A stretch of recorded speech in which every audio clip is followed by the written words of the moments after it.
78% of people who did this survey, over 15,000 people surveyed, said that they want to hear from you. Okay. So if you haven't got a social media page, if you haven't got the ambition to email people, and again, it's so easy to do. There's a large majority, 9 out of 10 guests in a Skift survey said that after they've made a booking with you, they will go and check out your social media pages. This is episode number 69 of the Short-Term Rental Success Stories podcast. Are you an investor that's looking to have your home professionally managed? Go to cohostit.com for more information. Welcome back to Short-Term Rental Success Stories. I'm your host, Julian Sage. This is a show where I talk to hosts about their journeys in starting and growing their short-term rental business. My goal is that you'll be able to walk away with practical information that'll help you become a better host and learn how to scale your business. Like any exceptional host, we all strive for 5-star reviews, so please go on over to iTunes and let us know what you enjoy, as it really helps support the show. If you haven't done so already, go on over to our Facebook group, The Host Nation, to connect with the community. Hey, what is going on, Host Nation? I'm super excited to be back again with you this week. So as part of our ongoing theme with this show, we are focused right now on ways to improve our business. During this time, we should be looking at different ways that we can improve our business, our processes, how we can start moving the lever in areas that we should be focusing on. Last week, we were talking about channel managers and what it means to diversify yourself on different channels. This week, we're actually talking about direct bookings and how to be able to increase your direct bookings.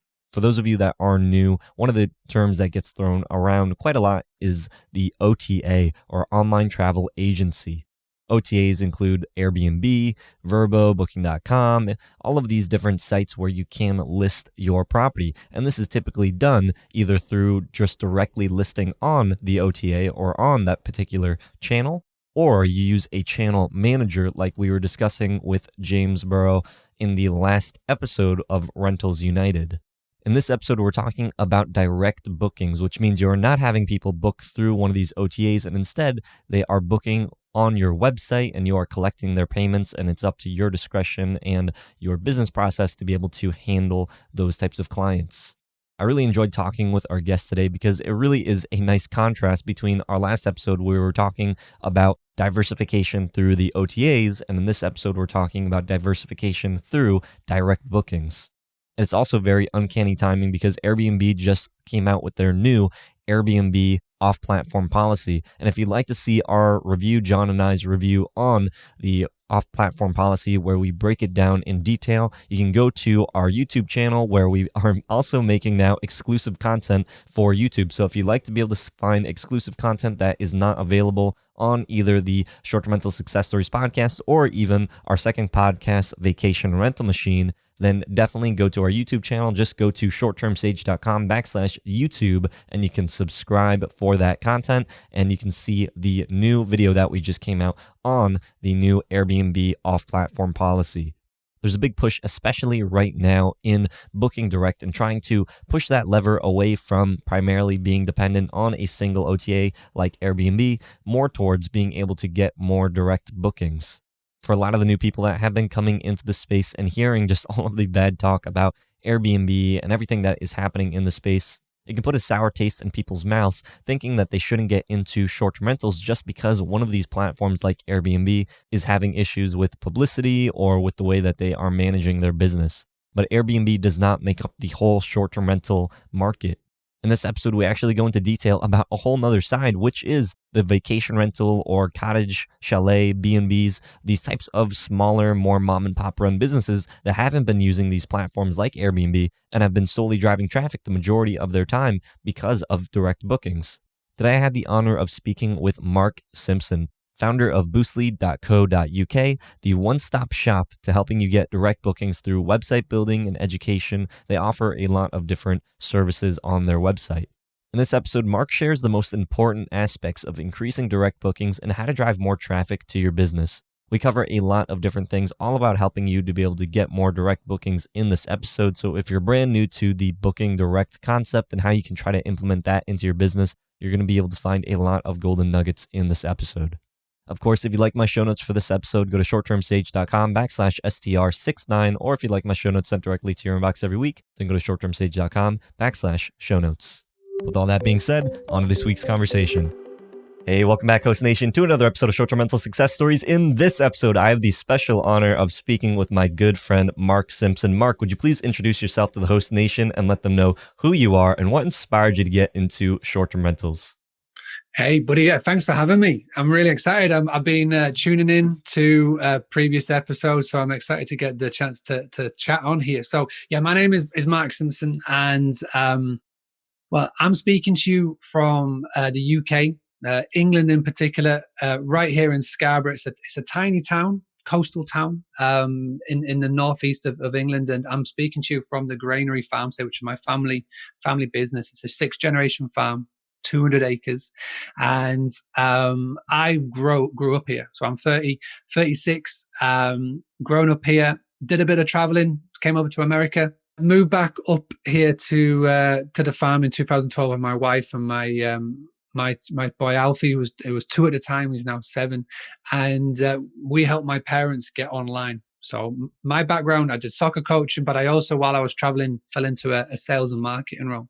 So in 2012, we moved back here, and the experience that I learned in those sales and marketing roles, where I got to know about social media like Facebook and Twitter, and Instagram was getting popular at the time, and all of that, I just put into practice here. And we're a farm in the middle of nowhere. We had no right to get popular, but we use social media. We use the power of social networks and email marketing lists, and obviously we utilized the OTAs as well. Booking.com, Airbnb was starting to get popular, and Expedia at the time, and it grew. It really grew. We won awards. We got top 3 on TripAdvisor in our local area. We were one of the most followed social media businesses. Our Facebook page, was one of the most followed in the local area. And in 2016, I was saying to you just before we jumped on air, in 2016, my buddy introduced me to a guy called Tim Ferriss, and I was hooked. I read the book, The 4-Hour Work Week, listened to his podcasts, and I realized I worked out systems and structures. And because of that, I was able to sack myself from this business. And because I had all this free time, I started to go to more tourism meetings in Scarborough, in my local area. So Scarborough and Whitby, very tourist heavy, loads of B&Bs, loads of rentals, short-term rentals owners. And I used to just go to like local meetups. And it was during this time that I was asking people, how were you getting bookings? And everybody was sort of over relying on third parties. And I've always been a massive fan of getting our own bookings. I could realize how to do it. And that's what started this 2016 to where we are today. We still got the business. It's 14 bedroom guest house. It's got 3 holiday cottages just to the right of me. And what I do now is pay about maybe 1 or 2 hours a week here, and then for the rest of the week, I'm helping hospitality owners all over the world, whether that's a guest house, a hotel, a glamp site, one rental unit, or multiple rental properties. I just show them how to utilize social media, how to utilize email marketing and a good website to get their own direct bookings, where they're not having to rely on third parties. So yeah, it's been a hell of a ride, and really stoked to be able to talk to you. Mark, reason why I really wanted to get you on is one, I like talking with you, but 2, it's like you're obviously you're in this game and you've been in it for a while. This conversation or this topic of social media, it's so unrepresented in the short-term rental space, in the hospitality space, because this is such a fledgling type of business. When you first got started, 2016, talking about Book Direct, when short-term rentals, B&Bs have been around for a while, but how were people primarily getting these types of bookings back then? Was it mostly through the OTAs, or did people really even really think about trying to drive traffic? Because most people, when they have a business, they have to try to drive traffic to their business, and that's where you got that experience was from. But in the hospitality, in the B&B space, how have people been doing that? Yeah, I think the first thing to say is that we're in an industry in the world of hospitality that we're very fortunate. I don't know any other business that you can start up, that you can just list your services on that website and pretty much get business in straight away, which is what you do with hospitality. You can look at maybe e-commerce and Amazon, but it's not as simple as that. We're in we're in an industry where it's, the demand is massive. Even now, even in where the world is upside down, the demand is there for hospitality because people love going on holiday. People love having a break, whether it's a 2-day weekend break or whether it's a 2-week vacation. People love having something to look forward to. So, as terms of like being, I'm not a basher of the OTAs, but I'm all about making the OTAs work for you and not the other way around. Now, everybody will know watching this, everybody that's a host, when you get a booking come in via a third party, then you've got a commission to pay. And depending on who you're listing with, the higher the commission is. I'm not so much bothered about the commission. It's the part of where we lose control. So data is one of the most powerful and most influential commodities that there are. It's why booking.com don't share with you the full guest email address. It's why you cannot communicate with a guest on the Airbnb app to try and get them off booking, because they want their data. They want that data because then they can remarket to them for years and years and years to come. So what I come from primarily a bed and breakfast background. And I would say that most bed and breakfast hosts are already aware of this. And I would say that the breakdown is about maybe a 50-50 split or a 70-30 split, where 50% of the bookings come direct and then 50% of the bookings come from OTAs or third parties. But what I have noticed is, because it is so crazy easy to get bookings from Airbnb and from booking.com, what you notice that more and more guests, more and more hosts, just lose that control and they'll just let it slip and let it slide. Now, ever since I would say the last 18 months is when I've really got more aware of things like Airbnb rental arbitrage, or in the UK it's called serviced accommodation, where it's rent to rent, where you look after a property for landlords or X, Y, and Z. And what I've noticed in this world in particular is that they're not used to this direct booking term. And this is why I'm coming into your world more, because I'm showing that, in an industry with rent to rent, or whatever you want to call it, where the profit margins are so small, if I can show you how to make 15% extra, then it's going to make a hell of a difference to the end of your month pay balance. So what I do in simple terms with my Facebook group, which is the hospitality community, with my business, which is Boostly, and my podcast, the Boostly podcast, which you've been on, I just show simple little actions that you can be doing. And again, because I think people just think, oh, it's just so much hard work. Booking.com and Airbnb spend all this money. How am I ever going to get a direct booking? It's really simple. It's simpler than you think. And so all I do is I just show these simple tactics and tips on a daily basis on how you can be getting those direct bookings and just got to get in the back a little bit more control, which is my whole motto is, well, let's make the OTAs work for you and not the other way around. Mark, a lot of people that are getting into the space though for the first time, like you said, it's super easy. This is probably for me, this was my first entrepreneurial pursuit, was, listing my property. I was able to cover my mortgage, and I was just like, man, I get it. Like the light bulb clicked in my head, and I was like, I can grow this, and I can, then you start learning about the other ways of like management, co-hosting as we call it, or rental arbitrage, master lease investing.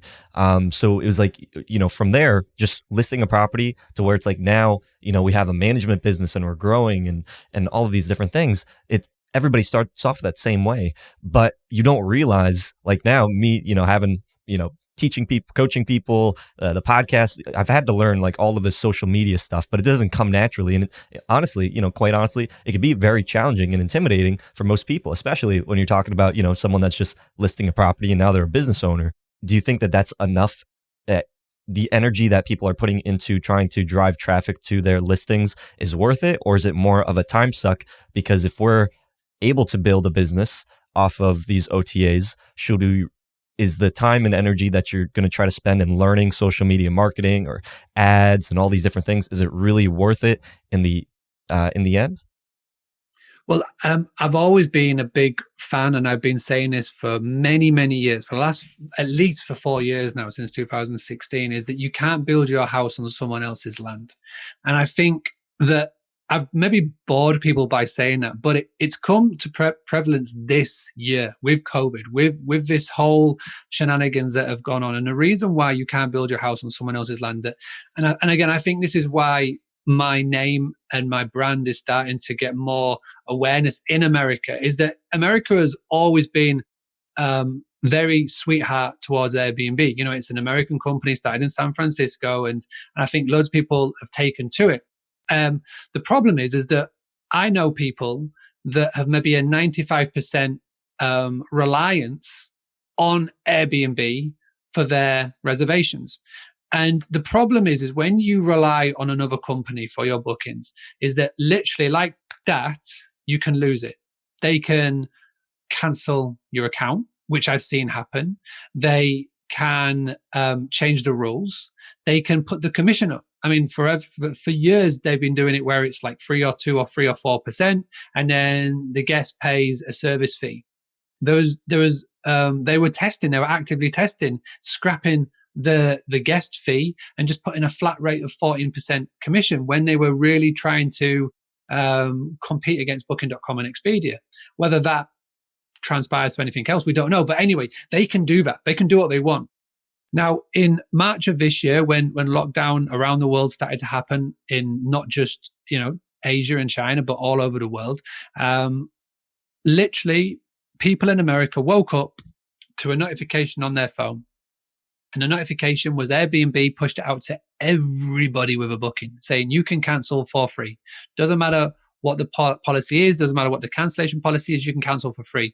And just like that, people lost thousands. I know people that have lost tens of thousands because of this. Now, I'm not saying because we've got direct bookings that we weren't affected with cancellations. That is definitely not true. That's definitely not what I'm saying. But we are in control of the data. We're not in control of a third party. Because it's the direct booking, we could take stock of what was happening. We could reach out to every guest directly. We could call them. We weren't getting scaremongering notifications from anywhere else. And we were able to adopt a change, not cancel policy. We saved thousands. We saved our business by being able to do this, to be able to pick up the phone and have a real conversation with our guests and just say, hey, I know you can't travel now. We're super honest. We're super transparent. We'll just say, we would love to see you at some point this year. Let's move your booking to October, November, whenever. Just pick a date. We'll give you the credit. We'll give you whatever. We can keep the money in our bank, and then we will just move you to another date. And we at least gave them the option. So it wasn't a case of where a third party were just canceling it and we couldn't do anything about it, but we were in control. And that's my warning to everybody. And I don't think it needs to be a warning anymore because it's happened. But this is my warning for months and years to come now, is that if you have always been reliant on a third party like Airbnb or Booking.com, like more than 70%, then do something about it. And again, it's not very hard. I think everybody, like you were saying, it is at a time. So you should be on a daily, if not weekly basis, documenting your business startup. The people that document, the people that go online and talk about, hey, so I've just, signed up another property. I've just done this, and you're documenting on Instagram stories or Facebook stories. It's a 15-second video. And if you can just get into the habit of doing it every day, then it's not a chore anymore. It's just something that you do. Do you see Book Direct as more of something that, because like when you have multiple properties, like let's say, after a certain point, is it should you become more reliant? Because let's say like for a lot of the hosts that are listening to this, they have management companies and they have multiple properties.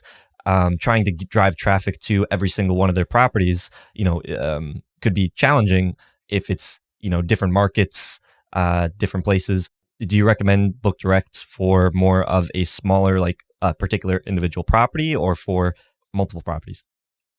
Yeah, I mean, everybody can be simply doing it, and for the simple matter of the fact is, and we're talking about off air about a blog that I absolutely adore, which has helped build Boostly as well as the Granary, and help a lot of my clients as well. It's Kevin Kelly, 1,000 True Fans, and there's another book that I can recommend, which is Talk Triggers. And what Talk Triggers is it's how you can turn your guests into super fans, how you can get your guests to do the marketing for you.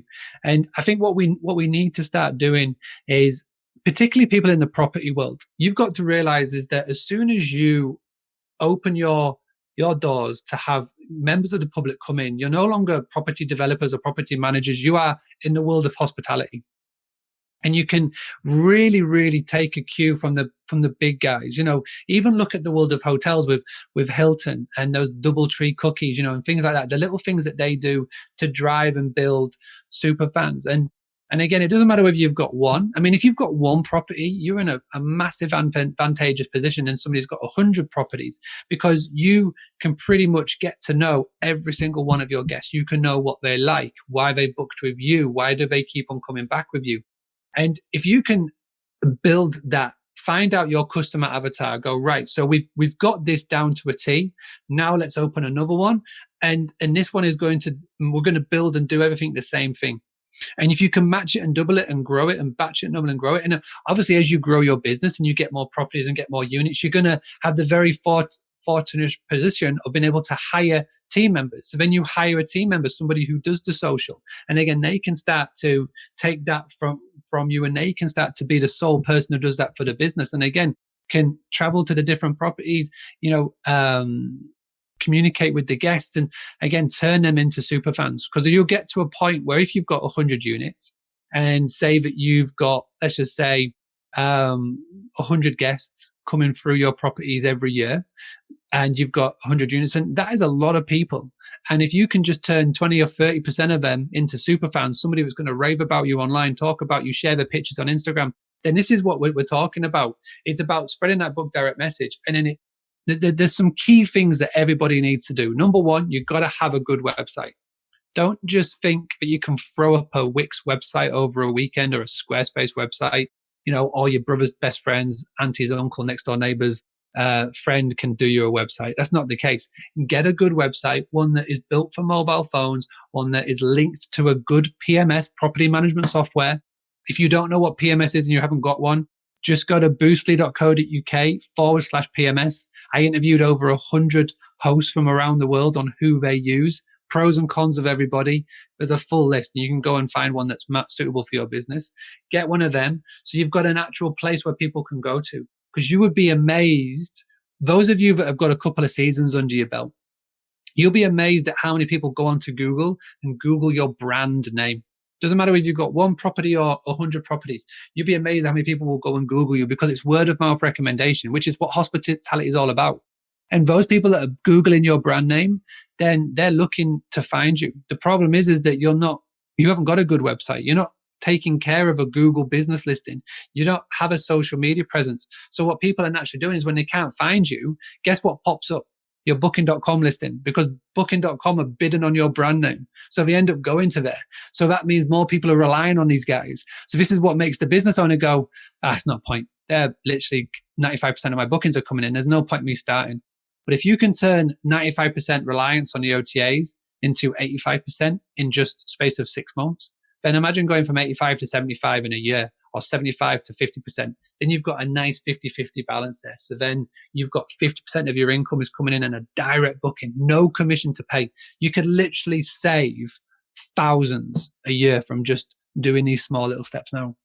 Now, what about, because, to not discredit the OTAs, they spend a lot of money.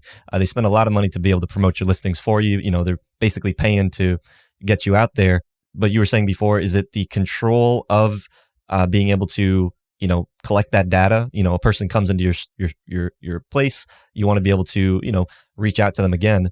And obviously, like, the difference between let's say the OTAs and Amazon, like Amazon, everybody's going to Amazon to be able to build their business. And that's the only real place that a lot of businesses are getting shut down, because Amazon's the only place. But these OTAs, it's a little bit of a different story in that, there's Airbnb, Vrbo, HomeAway, Booking.com, and more. There's like 50 plus that these PMS channel managers are able to market you on.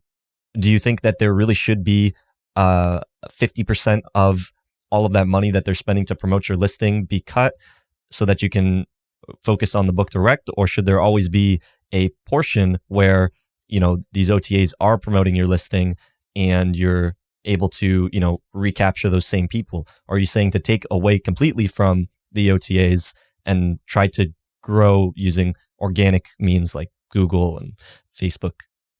Yeah, I mean, you're right. They do spend a hell of a lot of money. Like Booking.com and Expedia, they are part of the top 10 spenders in the world in all industries because they know the power of Google search. Expedia and Google have got a running battle at the moment because, they know how much they spend. They spend a lot of money and they're doing it because they know where the guests are starting their journey. The booking process starts right at the very start where it, most of the time starts on a Google search. So these big OTAs are doing everything in their power to spend all of the money to make sure that the user sees them first.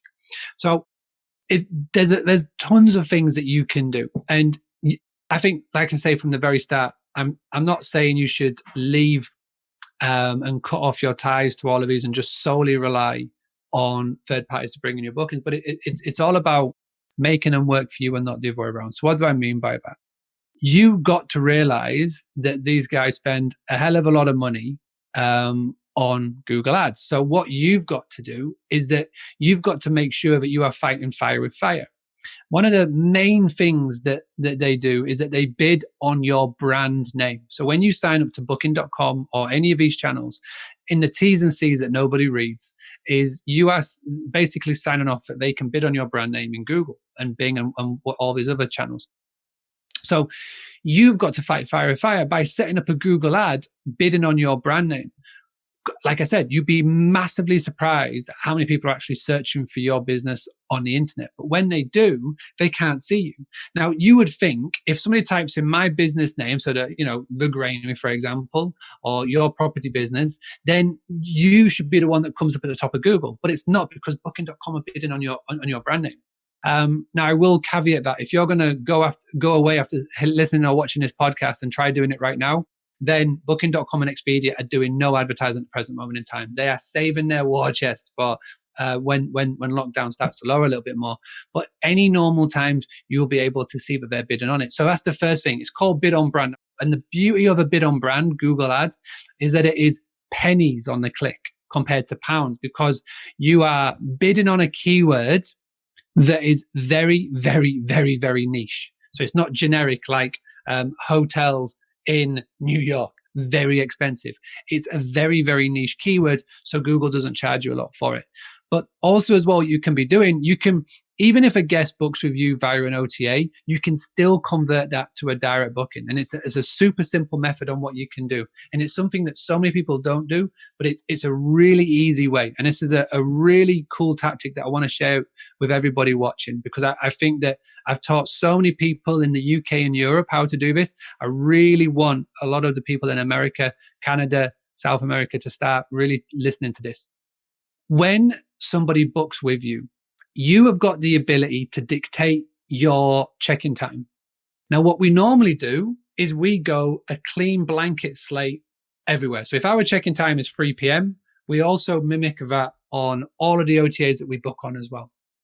But what you've got the ability to do is that you can reward people that book directly with you with a better check-in time than what you give to the OTAs. Now, when you sign up to these OTAs, depending on what country you're in, you've got to sign a little waiver, that same T's and C's, for rate parity. Now, rate parity won't be here in 5 years' time, but it's here at the moment. Places in Europe don't have it, but I think England definitely has it, and I still think USA has it as well. But anyway, you're saying that the whatever rate that you give Booking.com or Airbnb will be the same on your website. You've got to have that rate parity, but they don't mention about incentives. So what you do, you still got to keep your check-in time at the same time. I'm not saying that your cleaning staff have to go crazy and get it cleaned and get out sooner, but on your website, have it as the check-in time as 3 p.m. Now, what you're going to do is you're going to go on Booking.com, Airbnb, or any of these VRBO, and you're going to say that your check-in time is 5 p.m. Now, what that means is that anybody who books with you directly gets the 3 p.m. check-in. Anybody who books with you via Booking.com or Airbnb gets the 5 p.m. check-in. Now, when a confirmation comes in, so Booking.com, Airbnb, you get the booking. So Julian comes and books at my place. You will get an automated booking from my PMS that gets sent to you. And you're able to customize this booking template. So it'll go along the lines of, "Dear Julian, thank you so much for your booking at my property. Just to confirm, your date of arrival is the 1st of August. You're checking out on the 7th of August. This is the total price. Really important check-in information. Please read," which is going to make you read it. And in the first line, it says, "If you have booked with us directly, i.e., via phone call, email, website, your check-in time is 3 p.m. If you have booked with us via one of our third parties, i.e., Booking.com, Airbnb, your check-in time is 5 p.m. If you would like an earlier check-in, here's my direct cell number. Please call me directly and we'll see what we can do." Now, imagine if you're a guest. Imagine if you're seeing that. And if you're coming in for work or for pleasure or just for any reason, you hate to be penalized for something that you didn't realize that you could get a better benefits for booking direct. So what happens? You get the direct cell. You're going to call them up. And we send this out all the time. And I would say 6 out of 10 people call us. And they call up and go, "Hey, Mark, I just got your email. Thank you so much. Just want to say we wanted to, we're coming into town for a wedding. We need that earlier check-in time. How do we do that?" So super simple. You say, "Julian, no problem at all. Could you just please confirm your email address for me?" So you're going to give me there and then your real email address. So I've achieved 50% of what I wanted to do. And you're going to, "Yeah, absolutely, no problem. So what we'll do, we just need to confirm your credit card details. So can you just give us your card details?" "Fantastic, thank you. What I need for you to do, if you just cancel down that booking on booking.com, I'll flip you over to a direct booking and then you'll get that earlier check-in time." Now, I would say success rate on that over all the clients, the thousands of people that I've showed, is about 60, 65, 70%. It's super powerful. And it's one thing that where you don't have to do all the work as in trying to get everybody to book with you directly. You're literally making the OTAs work for you and not the other way around. And the one big rejection that I get, and I've said this to a lot of people on a lot of podcasts and a lot of webinars that I've done, the one thing is saying, "Well, will Booking.com penalize you for that?" No, absolutely not. Your algorithm does not get hit. The reason why is that it's the guest canceling their stay. It's not you as the host canceling their stay. If I, as the host, had gone on and cancelled, Airbnb, Booking.com, Verbo will cut my reach. I will drop right to the bottom of the rankings. An average cancellation from a guest on these cancellations is 35 to 40%. They expect it because people will go on Booking.com and they'll book 4 or 5 places at a time, and then they'll go back in and cancel, 3 or 4 of them and leave one. So they expect that. And again, it's not you instigating the cancellation. It's the guest that has done it. You haven't emailed them directly and said, "Julian, cancel, book direct." Because don't forget, Booking.com will read that email. But because the guest has called you and they've instigated the cancellation, it's absolutely fine. And again, it's a super simple tip. You can set it in your templates. It goes out all the time. And it's just a case of you picking up the phone and getting them to switch it. And it's one of the easiest ways of getting a direct booking from an OTA one. Awesome. Thank you. Thank you for that tip. And kind of going from there. So now you have this person that has provided you their information. I know when a lot of people, especially when you have that, you create that mail service provider, like maybe you're using MailChimp, which is free and pretty easy to set up. But now you have that person's information, you put them in your mail service provider, but then what? I mean, for the person that maybe doesn't know anything about like email, sending out emails, email campaigns, copywriting, or setting up even like a payment processor. Those can all be challenging things for a person that's never done this before. What's the next step? Hey, this is Julian, and I wanted to be able to give you our newest book, Airbnb Secrets Revealed: How to Build a Fortune on Airbnb Without Owning Property. In this book, we talk about the concepts of rental arbitrage investing, as well as co-hosting, and how you can build a business leveraging other people's properties. This book is perfect for the new short-term rental investor, and it's something that I wish that I had when I first started, as it would have saved me a lot of trouble and helped me to understand how to be able to leverage the power of short-term rental investing in your own real estate portfolio. If you'd like to get our newest book completely for free, go to shorttermsage.com/free book. Now, back to the show. For a person that's never done this before, what's the next step? Yeah, 100%. And now you're getting into my world. I'm really happy you asked me this question. Emails is such an amazing tool. So first and foremost, if you have a good PMS, property management software provider, any good PMS will have a payment system already set up. They will link up with Stripe. Stripe's the easiest one to get set up with. Some of them even connect to PayPal. So that's that taken care of. Don't worry about the payment side. But with emails, so as long as you get permission from the person that you can send them emails, again, MailChimp do all this for you, then they're giving you the ability to send them an email into their inbox. 99.9% of people, and I'm not just saying hospitality owners, but businesses in general, they do email all wrong. They either, number one, don't do anything with it and send out one email a year, which is on Black Friday sales, which annoys the hell out of people, and it's an instant unsubscribe. I love Black Friday weekend because it's the reminder to me of all those emails, people that I subscribe to, but I never hear of, but I want to unsubscribe from. So the people that do email right are the ones that are writing like they're writing to a long lost friend. So again, MailChimp, for those of you who don't know it, it's a free email provider. There's also sendfox.com, another free email provider. You can load in hundreds and hundreds of emails into there that have given you permission, and you can send them out an email all from one go. And just to give you an idea, people worry about copy, people worry about what to write. Just to let you know, my spelling and grammar is shocking. There's a really cool tool called Grammarly. It's a system that checks what you're writing. It tells you what you've got wrong. Simple fix. Grammarly, Grammarly. And again, all that I write, and I write it twice a week. I have an email that goes out twice a week. So I'm sending 8 emails a month. And all that I'm doing is I'm pointing people back to my social media posts from the previous week. So it kills 2 birds with one stone. Number one, sending out content to people in an email so they're hearing from me every single week. You know, those of them that want to keep hearing, they'll stick on my email list. Those who don't, they'll unsubscribe. But I'm being top of mind, and I'll come back to explain that in a second. But on a second part, I'm fueling these social media algorithms. These social media algorithms is what means what people see on their newsfeed. So when they're on Facebook and they're scrolling, if you're doing a good job, you'll come up on that scroll. So if you've got a load of people coming to a post and liking and commenting on it, you're going to appear more on social media. It's just common sense. So all I do in an email is I'll go, hey, Julian, hope you're doing well.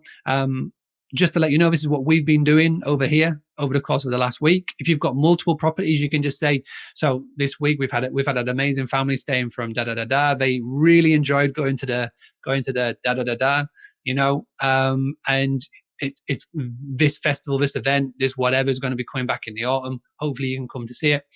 Here's a recent picture that we shared on our social media that got a lot of likes and engagement. It's really funny. Come and check it out. And again, people will click. People love to see this because you're not selling them in the email. People are going to engage with it.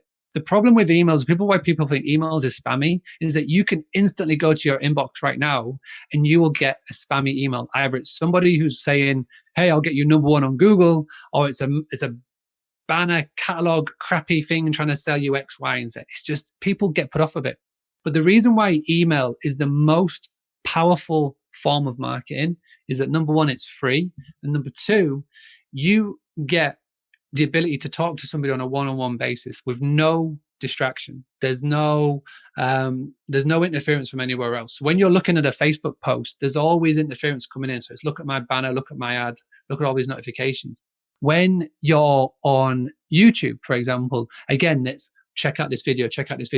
When it's email, you've just got a one-on-one communication. And if it's a good email, somebody will read it from top to bottom. And again, if you're doing it on a weekly basis, you're top of mind. Now, why is top of mind important? It's why Booking.com spend billions in ads. It's why Airbnb spends so much money getting your attention.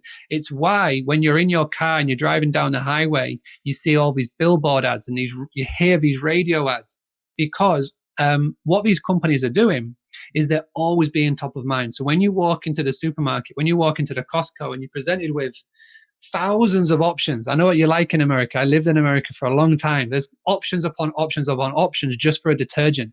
It's because when you're doing that and you're looking at all these options, the one that stands out, the branding from the TV ads, the radio ads, the newspaper ads, whatever ads, that you're top of mind. And it's what you do with email and social media. But to do it on a small level basis, you just have to touch 2 points: email, social media.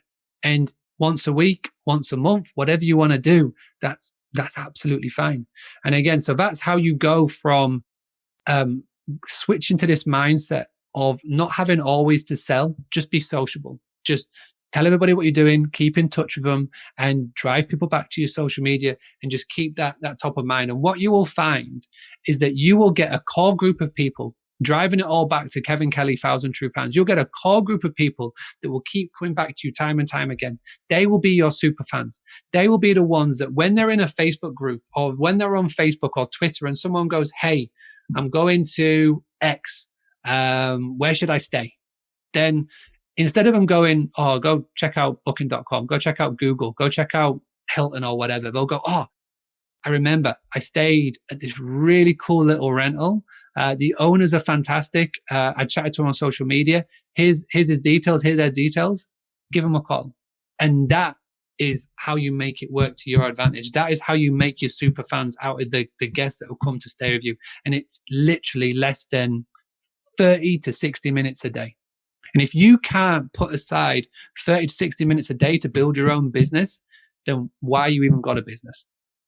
Now, Mark, let's say this person, they are sending out emails and, they're saying, they're using the templates that are in MailChimp because that's really easy. They look nice, but they go to they go to their website and, maybe it looks like it's from the 90s, like, web 2, web 1.0, like, maybe the buttons aren't working or the pictures are like, pixelated, like how, creating a website can be challenging for a lot of people. Like, how do you, I go to Airbnb and I can trust based off of the reviews that I see, based off of what other people are leaving feedback on, that it's like, I know that, this place is credible. If I go to, another person's website where maybe it doesn't look well, maybe there's no reviews, maybe it's kind of clunky, maybe they don't know how to like lead me to where I need to go. There's like a blog, all this information and it's cluttered. How can you have somebody that can trust you enough to be able to enter their credit card information when there's all of these other things that you have to consider for building a website? Yeah, massively. And this is a problem that I see loads. Part of the reason why the hospitality community has become one of the biggest Facebook groups for hospitality owners all over the world, it's got 5,000 members in it, super engaged, and we get people coming in all the time, is because right from day one, I started doing these things called marketing reviews. So what I would do is I would start to do little live videos every now and again in the group, and I would pick one member of the group at random, and I would take a look at their online marketing, so website, social media, and see what they were doing. And I would say 80% of the time, there was one big sticking factor into why they weren't getting direct bookings, and it all came back to their website. And I mentioned earlier, with a website, people either go on Wix and just throw up something on Wix, which is super easy to do, but is no way means effective at all. Or they get somebody who hasn't got a clue what they are doing. So they're stuck. And this is why I started doing websites. This is why in 2018, we started doing websites, because I was getting fed up of, number one, website designers who didn't know what they were doing. Or number two, people who were just throwing up a little website on Wix and just thinking that was going to work. Again, like you say, stuck from the 90s. And what I've realized is that there are website designers out there that are good at different industries. So you'll get some website designers that are good with e-commerce, some are good with PTs and gyms, but you've got to be picking somebody that's good with hospitality. And if there's something that I know, is I know what a guest wants to book. I study, I'm a geek with these sort of things with marketing. I know what the guest is looking for, and that's why I started it up. And the main reason why we're now becoming the market leaders for website design is that, number one, you can get a website for £399. I'm not sure what that is in dollars, but I think it's under $500. But basically, for that, it's the most cost-effective website solution out there. But what that means is that you're going to get a website that actually works. So when somebody lands on your website, it will turn a looker into a booker, because we've eradicated all of the barriers. So again, when you land on the homepage, nice big image at the top, a nice big tagline, a nice big button saying, this is how you book here. You'll be amazed at how many websites you land on that don't have a direct book now button right here when people land on the site. So they're going, how the hell do I even book with this person? As you scroll down, it's got the latest reviews coming in. It's got nice imagery. It's built for mobile phones, which is super important. And again, it's always linking to the booking engine. And again, that's what we've done. We've got over 300 clients now that are doing it. The reason why it works is that number one, we offer a money back guarantee. So if you don't at least get $500 worth of new direct bookings in on this website, I give you your money back. But number two, it's when somebody lands on your website, it gives them all the information that they need. It's clearly structured so you can turn a looker into a booker. And you're right. If you fail to do that, it's clunky. It loads super slow. It's definitely not built for one of these. It's really confusing. It's got nothing going for it. Then a guest will bounce. And 89% of people, once they leave your website, they've said in a recent survey, they never come back. And that is why, again, Booking.com and Airbnb dominate it, because they spend millions. They've got teams upon teams upon teams that are there just to create the ultimate user experience on their website. So all that we did is that we looked at what they were doing well, we nicked it, we moved it into our own little direct booking world, and we created a website template around that. So that's why it that side of the things is so important, and that's why it works super well. Mark, with going forward in the future, do you think, because these OTAs, even, or not the OTAs, but the channel managers, PMS, they're also creating a lot of websites, like website design, where you can book direct. I know, like, one of the tools that we recommend is Your Porter, just because it's very easy to set up, great for the smaller operators, and it has, pretty good looking websites when you do that. Should people not be using the channel manager PMS websites when it's already kind of built into it, or should they be having to set up a hosting provider and all of these other different things that comes along with building websites? Amazing question, and I'm glad you answered it. And I'm going to state it right now. These free websites that you get with your PMS are crap, rubbish, not going to work, because they're free. That's the whole point. You get what you pay for in this world. If you pay nothing, you're going to get back nothing. And the reason why is that these websites are templated. They're just glorified landing pages. You might as well just stick a poster up outside and say, that's my website. Now, I'm not saying this to disparage these guys or anything like that, because it's a very good selling tactic to have, where you can have a free website. But if you want a website to do anything in Google, you need to have, and I'm going to say a technical term here, I don't want to throw people, an open source website. And an open source website, in simple terms, is WordPress. You need to have a WordPress website if you want to do anything in Google. Okay. These PMS websites that are free, it's fair enough. Heavily templated. You can't do anything. You can't be creative with what you want to do. You might as well not have one. So, you might as well just go get a Booking.com website, which again is even more pointless. You need to have a WordPress website. And again, the reason why people steer away from WordPress websites is because when you first open a WordPress website up, if you don't know what you're looking at, you think that you need to have a degree in coding just to be able to use it, which is why Wix and Squarespace got super popular, because they tapped into this. They go, right, well, we'll just make a website providing service that you just drag and drop. But again, Wix and Squarespace, they don't do anything near what WordPress can do. Google's preferred operating system is WordPress. So if Google prefers them over everybody else, that surely should be giving you some form of indication. And again, if you're going to put some time and effort into it, you might as well go straight to the source. So again, what we did, and this is something that we've done since 2018, is that we've gone, right, so people don't know how to use WordPress. The world of hospitality don't know how to use WordPress. But we know that Wix, Squarespace, and Your Porter, Guesty, Ziva, everybody, they give a free website out.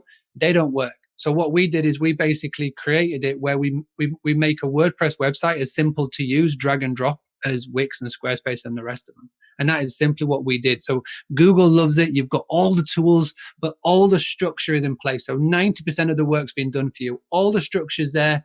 The layout's done.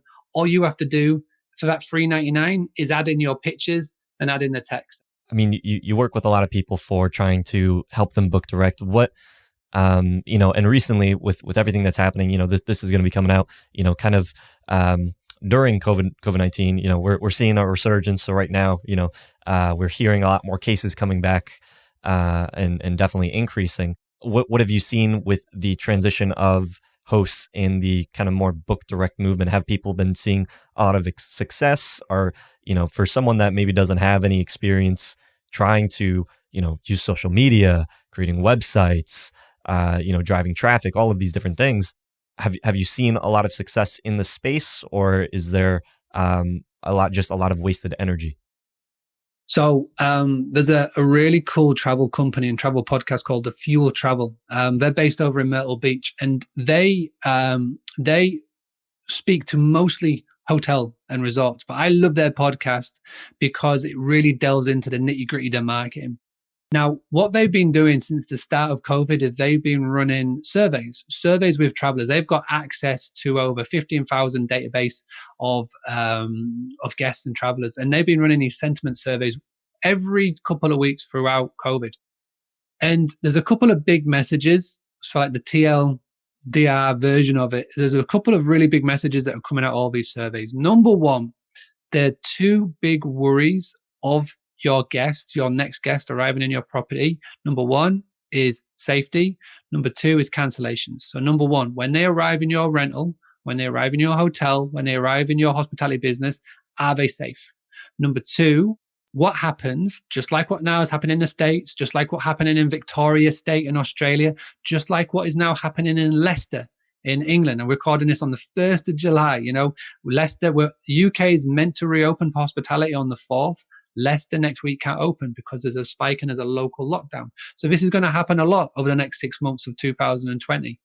What the people are looking for is cancellation and safety. So with the cancellation, it's if I make a booking and for whatever reason I can't travel, what's going to happen? Are you still stuck in the Stone Age and have you got a super strict cancellation? Or are you being flexible? Are you offering the option where they can just leave credit with you and move it to a later date? That's what they're looking for. And 78% of people who did this survey, over 15,000 people surveyed, said that they want to hear from you. Okay. So if you haven't got a social media page, if you haven't got the ambition to email people, if you aren't communicating, then how are you going to spread the message that number one, you are safe, and number two, your new cancellation policy? And again, it's so easy to do. There's a large majority, 9 out of 10 guests in a Skift survey said that after they've made a booking with you, they will go and check out your social media pages. And again, if you haven't got a Facebook business page, if you haven't got an Instagram page, you don't have to be super active on it, but at least have a base profile. So when somebody Googles in your business name, they can go find out a little bit more about you, because people do this. They want to find out more. And specifically in these times, they're going to be going to Facebook. They're going to be going to Instagram to see if you've put an update out. Now, me personally speaking, I mean, it's my own personal experience. I live in Spain. I don't live in England. We're stuck here because we arrived here on 11th of March for a conference in London, for a hospitality conference. We're meant to be here for 6 days and then fly back. Me and my family, my 3 boys. We got stuck because on the 12th and 13th of March, Spain went into lockdown and weren't letting people back in, weren't letting us Brits back in. So we've been figuring out how to get back, and we're going to get the ferry. But up until last week, Spanish government had still closed off the borders. So we were rebooking our ferry tickets and they were getting cancelled all the time. And we were trying to figure out what's going on. And where did I go? The call centers were down. Nobody was replying to emails. I was going to Facebook. I was going to Twitter to see if there'd been an update placed, and there had. And that was my news source for this business. And again, this is what your next guests are going to be doing. So even if you just use it as a communication piece, not even for a marketing piece, just for a communication piece with your guests, then that is literally all that you need to be doing. You need to be at least putting a post up to say, hey, this is what we're doing now to be COVID secure. We've got contactless check-in. There's no we are following the rules and regulations that our state or our town or our county has put in place. Number two, cancellation wise, when you book with us directly, you can cancel your booking up to X dates before arrival. If you can't reach us for a lockdown reason, we will switch your date for free at no charge for a date in the future. So, but you've got to put that confidence across. And those hosts that have done this, those hosts since the middle of March that have been proactive, that haven't just hidden, started binge watching Netflix and Tiger King, and instead of being proactive on social media, I tell you what, they are fully booked. They are fully booked. So when they reopen, they are fully booked, and they've got a waiting list. I've done in in my private coaching group, we did a weekly call tonight, and one person has got fully booked for up until October. She's actually got a waiting list, and she's got thousands of dollars worth of bookings that have come in. And she attributes to the fact that when it all went south and people were canceling and she had an empty calendar, she kept posting on social media. She kept top of mind. So there's so many success stories. You just literally have to start today. Go on Facebook, put up a post. I don't care if it's crap. Just put something up, because people will want to hear from you. Awesome. Mark, thank you so much for just all of the information. Do you have any last words for anybody that, is maybe they were planning on starting during this whole time? Maybe they already have a property, but with everything that's going on, like with COVID and cancellations and, the end of Airbnb, as everybody's kind of saying, do you think that people still should be getting into the short-term rental hospitality business now, or should they wait until the end of next year when, everything is kind of blown over and we don't have to deal with the cancellations and all of these different things? What do you say to the people that are afraid? You know what? Doesn't matter whether it's COVID or no COVID, cancellations happen 33% average. So do not worry. But you are joining an industry the demand is massive. Even when nobody was allowed to travel, you could still home key workers, as long as you had the right connections and whatnot. And I've spoken to so many people here in the UK and all over that have now built up so many good relationships with their local hospitals and their local hospital trusts. So where in January they had no connections, they had no NHS bookings, but now they've got a massive database. So even though COVID will stop one day, they're still going to need the doctors to come in, nurses to travel in and out and whatnot. They've now got contacts and just around hospitals. They are building up their portfolio just around hospitals so they can meet the demand. There is going to be demand everywhere. There's over demand.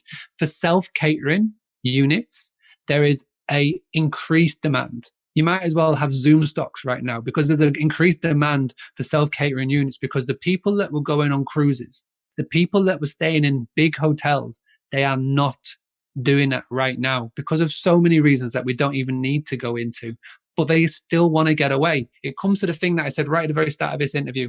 We are in an industry where we are so lucky that we can make people's memories. We are what people look forward to. You know what I mean?